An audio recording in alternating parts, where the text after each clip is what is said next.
कुछ चीजें सिर्फ एक बार ही समझ आती हैं। एक ऐसा इंसान जिसका गुस्सा खौफ से भी तेज है, एक शहर जो हर रात छुपा रहा है, और एक ऐसा मिशन जो कि सिर्फ एक ही रास्ते पर खत्म होगा, एक्सट्रीम एक्शन या फिर पूरा का पूरा डिस्ट्रक्शन। क्योंकि ये जनरी आपको हिलाकर रख देगी। जी हाँ, तो आज हम एक्सप्लेन करने वाले हैं बागी 4 मूवी को। तो मूवी शुरू होती है और मूवी के शुरुआत में हम रोनी को देखते हैं जिसकी गाड़ी को एक ट्रक टक्कर मार देता है। इस भयानक से एक्सीडेंट में रोनी की गाड़ी सीधा रेलवे ट्रैक पर जाकर गिरती है और रोनी के सामने ट्रेन के रूप में उसका अंत आ रहा था जो कि धीरे धीरे उसके पास बढ़ रहा था। लेकिन रोनी इस आती हुई मौत से डरता नहीं है बल्कि वहीं पर हंसने लगता है ताकि वो मौत का इंतजार कर रहा था। रोनी यहाँ पर बचने की कोशिश नहीं कर रहा था बल्कि जानबूझकर अपने आप को मारने की कोशिश कर रहा था। लेकिन तभी यहाँ पर कोई बंदा आता है जो कि उसकी जान बचा लेता है और उसको अब यहाँ से हॉस्पिटल लेकर जाया जाता है जहाँ पर उसका इलाज चलता है। और डॉक्टर के काफी कोशिश करने के बाद भी वो मर रहा था, लेकिन फिर भी किसी तरीके से वो बच जाता है। लेकिन इसकी वजह से वो कोमा में भी चला गया था। रोनी का भाई जिसका नाम जीतू है वो हर पल उसके साथ रहता है और फाइनली 7 महीने बाद उसको होश आ जाता है। वो पूरे के पूरे 7 महीने के बाद कोमा से बाहर आ चुका था। रोनी होश में आने के बाद ही अलीसा को बहुत ही याद करता है क्योंकि अलीसा उसकी गर्लफ्रेंड थी और अलीसा की मौत उसी कार एक्सीडेंट में हो गई जिसमें कि रोनी एक रेलवे ट्रैक पर जा चुका था। और रोनी ट्रैक पर अपने आप को खत्म इसीलिए करना चाहता था क्योंकि उसकी लाइफ पार्टनर अब उसके साथ नहीं थी, वो उस एक्सीडेंट में मर गई थी। रोनी अपनी पुरानी मेमोरीज को याद कर कर काफी रोता है क्योंकि उसकी सारी की सारी मेमोरी उसकी गर्लफ्रेंड से जुड़ी हुई थी। रोनी हॉस्पिटल के कमरे से बाहर निकलता है तो वो एक डेड बॉडी को जाते हुए देखता है जो कि एक बूढ़े आदमी की थी और उस बूढ़े आदमी के फैमिली वाले यहाँ पर काफी रो रहे थे और उस बंदे को याद कर रहे थे जो कि अब मर चुका है। लेकिन यहाँ पर इन सब के बीच में रोनी बहुत ही तेज तेज से हंसने लगता है और कहता है कि तुम सब बेवकूफ हो जो कि रो रहे हो। तुम सभी को यहाँ पर हंसना चाहिए, नाचना चाहिए और काफी खुशी मनानी चाहिए। रोते तो उसकी मौत पे है जो कि जवान हो, ये तो बूढ़ा है। अगर ये बीमारी से नहीं जाता तो किसी न किसी तरीके से चला ही जाता, तो आखिर तुम रो क्यों रहे हो। अब जहाँ पर एक तरफ सभी लोग रोकर अपना दुख जाहिर कर रहे थे, वहाँ पर रोनी के हंसने की वजह से सभी लोग उस पर अटैक कर कर उसको मारने की कोशिश करते हैं क्योंकि सभी लोगों को किसी के खोने का गम था। लेकिन यहाँ पर रोनी उल्टा ही इन सभी को मारने लगता है और इन सभी को काफी बुरी तरीके से मारकर इन सभी की हड्डियां वगैरह तोड़ देता है। और ऊपर से ये सभी चीजें इसका भाई भी देख रहा था। लेकिन उसके भाई के रिएक्शन से हमें पता चलता है कि ये तो रोनी का रोज का काम है। उसका भाई यहाँ पर बीच में उसको रोकने के लिए नहीं आता है। अब जीतू रोनी को लेकर साइकेट्रिक के पास पहुंचता है और वहाँ पर उसकी बात करवाता है जहाँ पर डॉक्टर बताते हैं कि रोनी को हेलुसिनेशंस आ रहे हैं क्योंकि कल जो वो फाइट कर रहा था वो किसी आदमी से नहीं बल्कि अपने आप में ही फाइट कर रहा था। वहाँ पर कोई आदमी मौजूद था ही नहीं। अब इन सब चीजों के बाद से रोनी अपने पर बिल्कुल भी ध्यान नहीं देता है। वो अपने हेलुसिनेशंस की दुनिया में ही जीता रहता है। वो अपने हुलिये, कपड़े या फिर घर के ऊपर ध्यान नहीं दे रहा था। तभी जीतू उसको वीडियो भेजता है जिसमें कि वो अकेले ही फाइट कर रहा था। अब रोनी उस वीडियो को देखता है तो कहीं ना कहीं उसको भी लग रहा था कि ये सब गलत हो रहा है, लेकिन फिर भी वो इन सभी को टालता रहता है और हर समय अलीसा के बारे में बातें करता है और उसके कवर वगैरह पर जाकर काफी रोता है।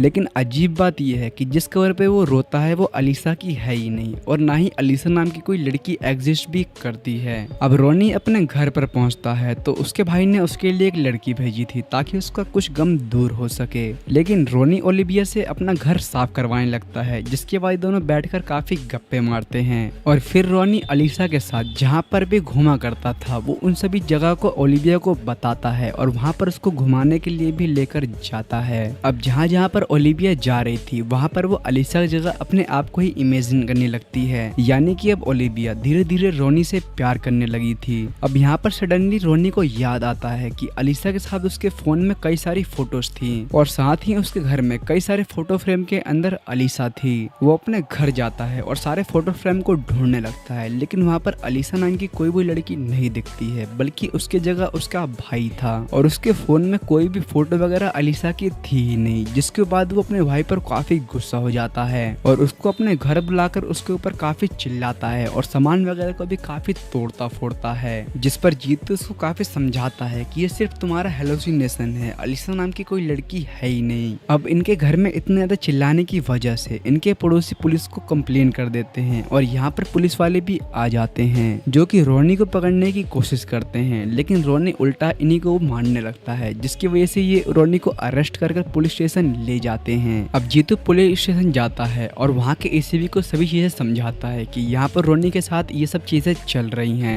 इधर रोनी अभी भी काफी गुस्सा था और अपनी हथकड़ियां वगैरह तोड़ दिया था और सभी को मारने की कोशिश कर रहा था, जिस पर एसीपी उसको शांत करवाता है और उसकी सारी बात उसको बताने के लिए बोलता है, जिस पर वो अलीसा के बारे में सारी की सारी चीजें एसीपी को बताता है और उसके कब्र के बारे में भी उसको बताता है कि वो अब मर चुकी है। अब ये सारे लोग अलीसा की कब्र के पास जाते हैं, लेकिन वहाँ पर अलीसा का नहीं बल्कि किसी और लड़की का नाम लिखा रहता है, यानी कि ये कब्र अलीसा का नहीं बल्कि किसी और लड़की का है, जिसको देखकर रोनी हैरान हो जाता है और वहाँ पर पास में किसी लेडी को बुलाकर उससे उसके बारे में पूछता है कि ये कब्र तो अलीसा की थी, लेकिन अब यहाँ पर किसी और का नाम लिखा है। इस पर वो लड़की बताती है कि ये अलीसा की नहीं बल्कि जिसका नाम लिखा है उसी की ही कब्र है और वो मेरी बहन है। अब इस चीज को सुनने के बाद रोनी अपने आपे को खो देता है और वहाँ से भागने लगता है। एसीपी भी उसको नहीं रोकता है, एसीपी भी उसको जाने देता है ताकि वो खुद ही अपनी सच्चाई को देख ले और उसको रियलाइज हो कि वो गलत है। अब यहाँ से हम रोनी के पास्ट लाइफ के बारे में देखते हैं। रोनी एक मरीन है और वो काफी अच्छा फाइटर भी है। वो अपनी ड्यूटी के बाद भी जब भी नॉर्मल लाइफ में कुछ गलत होता है तो वो उसमें इन्वॉल्व जरूर से होता है और किसी भी बंदे से उलझकर उनसे फाइट करने लगता है। और ऐसी एक फाइट में उसकी मुलाकात उसकी गर्लफ्रेंड से होती है, यानी उसकी मुलाकात अलीसा से होती है और रोनी गलती से उसके फोन को भी तोड़ देता है। अब यहाँ पर गलती तो वैसे अलीसा की ही थी, लेकिन फिर भी रोनी उसको अपना फोन देता है ताकि वो कुछ टाइम तक उसको यूज कर सके। अब अलीसा अपनी बहन कैथरीन से भी उसको मिलवाती है, जो कि एक फर्स्ट होम चलाती है, यानी एक घायलों वगैरह का इलाज वगैरह करती है और उन सभी को मेडिकल सपोर्ट देती है। लेकिन कैथरीन को कुछ खास बॉयज पसंद नहीं है और वो रोनी को भी अपनी बहन से दूर रहने के लिए बोलती है। अब कुछ दिनों के बाद अलीसा का फोन भी ठीक हो जाता है और रोनी उसको वापस करने के लिए कहीं पर बुलाता है, लेकिन यहाँ पर कुछ गुंडे रोनी से अपना बदला लेने के लिए पहुंच जाते हैं और रोनी के साथ फाइट करने लगते हैं और रोनी भी इन सभी से फाइट बैक कर इन सभी को मारता है और खुद ही हॉस्पिटल भी लेकर जाता है।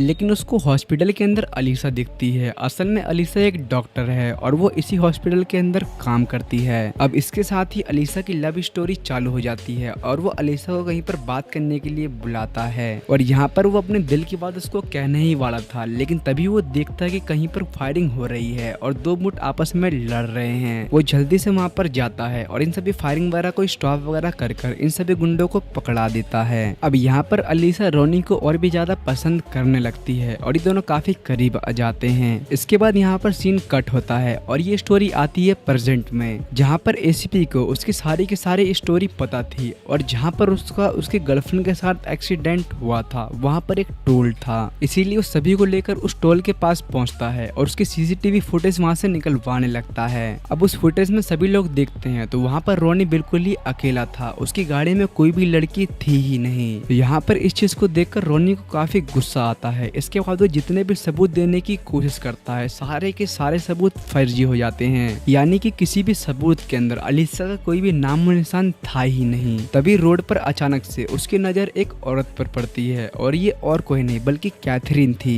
रोनी जल्दी से उसके पास पहुंचता है और उससे अलीसा के बारे में पूछने लगता है, जिस पर वो उससे पहचानने से ही मना कर देती है और बोलती है कि उसका नाम कैथरीन नहीं बल्कि प्रियंका है और ना ही उसकी अलीसा नाम की कोई बहन है। अब यहाँ कर कुछ लोग और पंडित भी कंफर्म करते हैं कि उसका नाम प्रियंका है और उसकी कोई भी बहन है ही नहीं। अब इस बीच यहाँ पर एसीपी आकर रोनी को समझाता है कि तुम ऐसे पब्लिक को परेशान मत करो। तभी रोनी उसका कॉलर पकड़ लेता है और इसी वजह से उसको वापस से जेल में डाल दिया जाता है। अब ओलिविया एक लॉयर के साथ आकर उसकी बेल करवाती है और उसके काफी यहाँ पर बुखार भी हो चुका था और घर पर ले आने के बाद वो उसके करीब आने की कोशिश करती है, लेकिन यहाँ पर वो अलीसा का नाम पुकार रहा था इसीलिए उसके करीब नहीं आती है। अब रोनी को अगले दिन एक पेंटिंग को देखकर याद आता है कि वो अलीसा के साथ मिलकर पेंटिंग बनाता था, इसीलिए वो जल्दी से उस जगह पर पहुंचता है जहां पर वो अलीसा के साथ पेंटिंग बनाया करता था, लेकिन ये पूरी की पूरी जगह जली हुई थी। और तभी यहाँ पर कई सारे आदमी भी आ जाते हैं जो कि उसको मारने की कोशिश करते हैं, लेकिन यहाँ पर उसको अभी भी लग रहा था कि ये सब हेलोसिनेशन है और वो कुछ भी नहीं करते हुए बिल्कुल ही शांत रहता है। तभी वो सारे लोग इस पर अटैक करते हैं और यहाँ पर उसको रियलाइज होता है कि उसके ऊपर रियल में अटैक हो रहा है, क्योंकि उसे चोट लग रहे थे और उसके साथ ही उसका खून भी बह रहा था, जिसको आराम से महसूस भी कर रहा था। और ये सभी चीजें हेलोसिनेशन तो नहीं हो सकती थी, इसीलिए वो इन सभी को खत्म कर देता है, बहुत ही ब्रूटली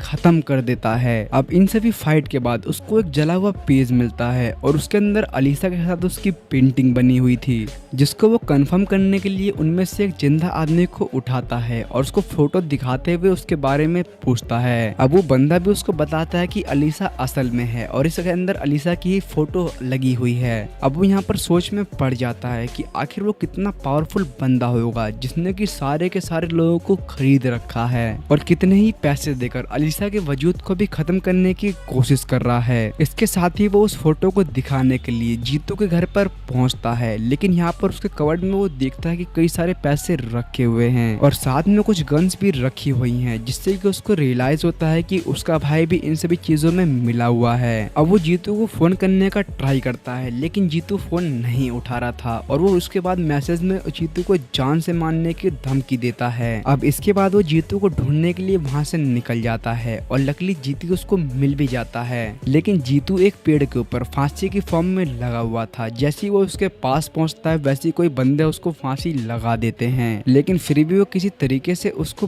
बचाता है, लेकिन अब तक उसको गोली भी लग चुकी थी। इसके साथ ही उसके भाई को भी पॉइजन नीडल भी चुभा चुके थे, लेकिन ये सारे लोग यहाँ पर रोनी को नहीं मारते हैं और वो अपने भाई को नीचे उतारता है। सारे लोग यहाँ से जा चुके थे, जिसके बाद वो अपने भाई से पूछता है कि आखिर ये सब क्या हो रहा है। यहाँ पर जीतू बताता है कि उसको बचाने के लिए उसको ये सब करना पड़ा और इसके पीछे बहुत ही पावरफुल बंदा है जिससे तुम्हें बचना पड़ेगा, और यही बताते हुए वो यहाँ पर खत्म हो जाता है। अब एसीबी को पुलिस वालों के साथ जीतू की बॉडी मिलती है और उसकी फोन को चेक करने के बाद यहाँ पर रोनी का उनको मैसेज भी मिलता है, जिसकी वजह से सभी पुलिस वालों को लगता है कि रोनी ने ही अपने पागलपन के अंदर अपने भाई को जान से खत्म कर दिया है। इसीलिए वो रोनी को पकड़ने के लिए उसके घर पर पहुंचते हैं, लेकिन यहाँ पर रोनी नहीं था बल्कि यहाँ पर ओलिविया थी, जो कि रोनी को डिफेंड करते हुए बोलती है कि वो अपने भाई को नहीं मार सकता है। लेकिन यहाँ पर पुलिस वाले उसको ढूंढने लगते हैं, पर ओलिविया रोनी को फोन करके सारी चीजें बताती है और उसको छुपने के लिए कहती है। इधर रोनी अपने डॉक्टर से मिलने के लिए चाहता है, क्योंकि उसी ने उसको हेलुसिनेशन वाली झूठी बातें बताई थी। अब जैसे ही वो डॉक्टर के पास पहुंचता है वो देखता है कि डॉक्टर तो खत्म हो चुका है और उसके खत्म होने का इंजाम भी रोनी के ऊपर ही लगने वाला है। फिर वो किसी तरीके से पंडित के बहाने कैथरीन को बुलाता है और उसके चारों तरफ आग लगाकर उससे सच्चाई पूछने लगता है, जिस पर वो सारी की सारी सच्चाई उसको बता देती है। और यहाँ पर वो उसको सारी सच्चाई बताते हुए ये भी बोलती है कि वो बहुत ही पावरफुल बंदा है, क्योंकि उसने कहा था कि जिन बच्चों को वो पालती है वो उन सभी के साथ साथ उनके पूरे के पूरे खानदान को भी जान से खत्म कर देगा। अब यहाँ पर वो ये सब बता ही रही थी, तब यहाँ पर कुछ गुंडे भी पहुंच जाते हैं जो कि कैथरीन को मारने के लिए यहाँ पर आए हुए थे, लेकिन रोनी उन सभी से फाइट कर यहाँ पर कैथरीन को बचा लेता है। पर ये सभी यहाँ से भाग जाते हैं, लेकिन एक बंदे का फोन यहाँ पर छूट जाता है। अब उस फोन में चेक करने के बाद यहाँ पर उसको कई सारी ओलिविया की मिस कॉल्स दिखती है, जिसकी वजह से कंफर्म हो जाता है कि ओलिविया इन सभी से मिली हुई है। अब रोनी बहुत ही गुस्से में सीधा ओलिविया के पास पहुंचता है और उससे सच्चाई पूछने लगता है, जिस पर ओलिविया बताती है कि ये सच है कि वो इन सभी से मिली हुई है, लेकिन वो अब यहाँ पर बदल चुकी है। अब इनकी बात चल ही रही थी, तभी यहाँ पर कई सारे गुंडे भी पहुंच जाते हैं जो कि इन दोनों को मारने की कोशिश करते हैं, लेकिन इस फाइट में रोनी तो बच जाता है, पर ओलिविया उसकी जान बचाते बचाते मारी जाती है। लेकिन मरते हुए वो रोनी को बोलती है कि अभी भी अलीसा जिंदा है। इसके बाद यहाँ पर सीन कट होता है और हम अलीसा को देखते हैं, जो कि यहाँ के मेन विलन के हाथों पर पकड़ी गई है। यहाँ के मेन विलन का नाम है चाको, जो कि अलीसा को यहाँ पर कैद करे हुए हैं। यहाँ पर चाको अलीसा के साथ शादी करना चाहता था, लेकिन किसी कारण की वजह से वो अभी तक उससे शादी नहीं किया था। अब हमें यहाँ पर चाको की गर्लफ्रेंड के बारे में बताया जाता है, जो कि सेम अलीसा की तरह तरह ही दिखती थी, लेकिन इन दोनों में फर्क ये था कि वो भी एक गैंगस्टर थी और वो बहुत ही ब्रूटली लोगों को भी खत्म करती थी। अब चाको और उसके बीच में एज का डिफरेंट तो बहुत था, लेकिन फिर भी वो उससे प्यार करती थी और चाको से शादी करना चाहती थी। ये दोनों आपस में शादी करना चाहते थे और ये दोनों शादी करते भी हैं। जहाँ पर इनकी वेडिंग होती है वहाँ पर कई सारे गुंडे पहुँच जाते हैं और इनकी शादी से पहले ही इन दोनों के ऊपर अटैक कर देते हैं। यहाँ पर ये सक्सेसफुली इन सभी को जान से तो मार देते हैं, लेकिन फिर भी यहाँ पर उसकी जान चली जाती है और यही रीजन है कि वो गॉड के पास जाता है और उनसे कहता है कि तुम मेरी गर्लफ्रेंड को वापस भेज दो, नहीं तो मैं इस पूरी की पूरी दुनिया को खत्म कर दूंगा। अब यहाँ पर वो जीसस के सामने ये सभी चीजें बोल रहा था। इसके अगले सीन में हम रोनी और अलीसा को देखते हैं जो कि आपस में पहली बार मिले थे और ये वही टाइम था जब अलीसा का फोन उसके हाथ से टूटा था। अब यहाँ पर हमें दिखाया जाता है कि इन दोनों के बीच यहाँ पर चाको भी था जिसने अलीसा को देख लिया था और इसीलिए जो भी अलीसा के पास आने की कोशिश करता था वो उन सभी को जान से खत्म कर देता था। और कुछ टाइम के बाद उसी ने ट्रक से इन दोनों का एक्सीडेंट करवाया था जिसमें कि रोनी को लगता था कि उसकी गर्लफ्रेंड जा चुकी है, लेकिन चाको ने अलीसा को बचा लिया था और वहीं पर रोनी भी किसी तरीके से बच गया। अब अलीसा ने चाको से शादी करने के बीच में एक शर्त रखी थी कि रोनी 1 साल के अंदर उसको ढूंढ लेगा, अगर वो ऐसा नहीं कर पाया तो वो उससे शादी कर लेगी। लेकिन रोनी के 7 महीने तो कोमा के अंदर बीत चुके थे और बचे 3 महीने में ये सारा इंसिडेंट उसके साथ हो गया। और आज का दिन साल का आखिरी दिन है जब अलीसा ने चाको को चैलेंज किया था, इसीलिए चाको के आदमी जल्दी से पुलिस स्टेशन के अंदर पहुंचते हैं और एसीपी को पैसों से भरा बैग देकर उसको शांत कर देते हैं। यानी इन लोगों ने एसीपी को खरीद लिया था और उसके साथ ही पूरे के पूरे थाने को भी खरीद लिया था। अब ये सभी लोग रोनी को भी पकड़ लेते हैं, लेकिन यहाँ पर रोनी इन सभी से लड़ने की कोशिश नहीं करता है बल्कि शांति से इन सभी के साथ यहाँ पर चला जाता है और ये सभी लोग उसको अलीसा से मिलवाते हैं, जहाँ पर वो अलीसा से साफ साफ कहता है कि वो उससे प्यार नहीं करता है। अब इसका रीजन यहाँ पर नहीं बताया जाता है कि आखिर रोनी ने ऐसा क्यों किया।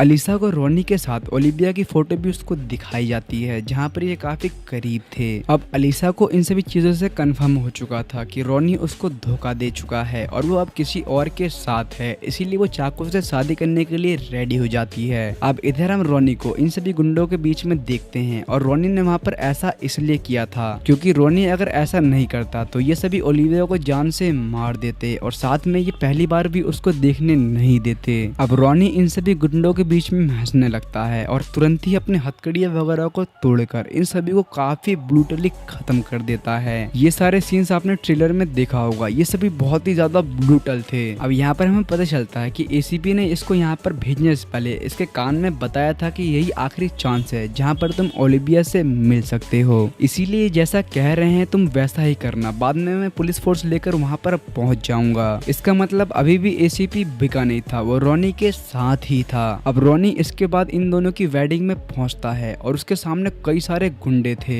जिन सभी को वो अकेले ही खत्म कर देता है और इसके बाद वो मेन विलन से भी फाइट करता है। चाको के साथ फाइट करने के बीच में अलीसा उसको बोलती है कि तुम उसको खत्म कर दो। अब ये चीज सुनकर चाको को काफी ज्यादा गुस्सा आता है। अब तक इन दोनों की स्ट्रेंथ भी पूरी खत्म हो चुकी थी और ये सारे नील डाउन भी हो चुके थे, लेकिन इस चीज से चाको काफी ज्यादा गुस्सा हो जाता है और वो इस दोनों को खत्म करने के लिए आगे की तरफ बढ़ता है। लेकिन तभी जीसस की मूर्ति उसके ऊपर गिर जाती है जिसकी वजह से वहीं पर वो खत्म हो जाता है और फिर यहाँ पर रोनी और अलीसा आपस में मिल जाते हैं। यही दिखाते हुए इस मूवी का यहीं पर हैप्पी एंडिंग हो जाती है। हालांकि इसके पोस्ट क्रेडिट सीन भी दिखाए गए हैं। तो अगर आपको ये वीडियो पसंद आई तो आप वीडियो को लाइक करें, चैनल को सब्सक्राइब कर देना और कमेंट करके आप जरूर से बताना कि आपको ये एक्सप्लेनेशन कैसा लगा और अगला एक्सप्लेनेशन आपको कौन सी मूवी के ऊपर चाहिए। इसके साथ ही हमने इसकी तरह ही काफी सारी मूवीज को भी एक्सप्लेन कर रखा है जो कि आपके स्क्रीन पर शो कर रही होगी, जिस पर टाइप करके आप इन अमेजिंग वीडियोस को भी देख सकते हो। Thanks for watching guys.